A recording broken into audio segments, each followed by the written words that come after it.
Paud police ठाण्यातील सहाय्यक police उपनिरीक्षक सचिन बाळासाहेब शिंदे वय वर्ष 45 राहणार सुसगाव मुळशी यांना 35,000 रुपयांची लाच घेताना लाचलुचपत प्रतिबंधक विभागाने टंग्याहात पकडला आहे। शुक्रवारी सायंकाळी 5:30 वाजण्याच्या सुमारास मुळशी बीट कार्यालयात रचलेल्या सापळ्यात ही कारवाई झाली। तक्रारदाराच्या विरोधात पौड पोलीस ठाण्यात गुन्हा दाखल असून जप्त वाहन सोडण्याच्या मोबदल्यात आणि तपासात मदत करण्यासाठी शिंदे यांनी सुरुवातीला 1 लाख रुपयांची लाच मागितली। 18 फेब्रुवारी रोजी तक्रार नोंदवली असता पडताळणी तडजोडीने 35,000 रुपये ठरले। पोलीस अधीक्षक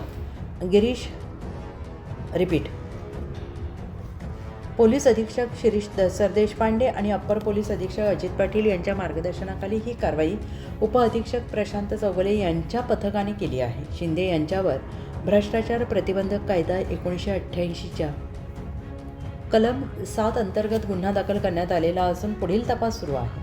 साप्ताहिक पोलीस फॉरेनच्या स्थानिक बातम्या आणि व्हिडिओ नक्की पहा, लाईक करा, शेअर करा, कमेंट करा आणि तुमच्या स्थानिक बातम्यांचे व्हिडिओ आमच्यासोबत शेअर करा।